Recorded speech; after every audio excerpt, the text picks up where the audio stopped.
For the first time tonight, we're hearing from the family of the man missing nearly 60 years. His remains are believed to have been found in a car that was pulled from the bottom of the Mississippi this week.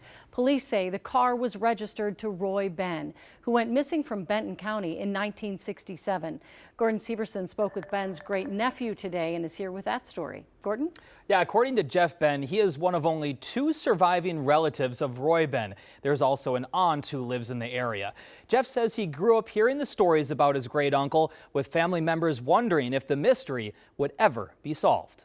You know, I was only 2 years old when he went missing. A great uncle he never knew, but Jeff Benn grew up hearing the stories and the many theories of what happened to Roy Benn. You know, it's always been said that he always had large amounts of cash on him and he was very well-to-do and suggested that somebody killed him, robbed him. Benn says even detectives at the time suspected foul play. There was searches done with divers. A search of a nearby quarry revealed 2 other cars, but not the car they were looking for. Looked like a mystery that was never going to be solved.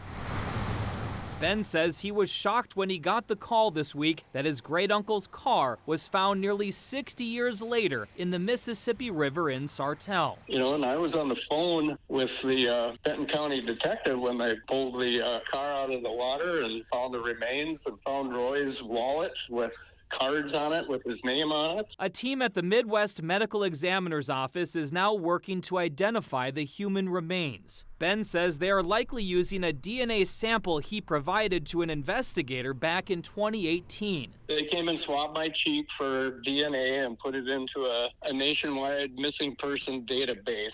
Looking at the facts, Benn has developed his own theory of what may have happened to his great uncle. From what I gathered, this was just an unfortunate ran off the road, went into the river, and nobody knew about it for 58 years. He's waiting to see what the final report says, but either way, he's grateful to finally have some answers to the questions family members have been asking for nearly 60 years. Relieved, I guess I would say, that there was finally an end to the family mystery of whatever happened to Roy.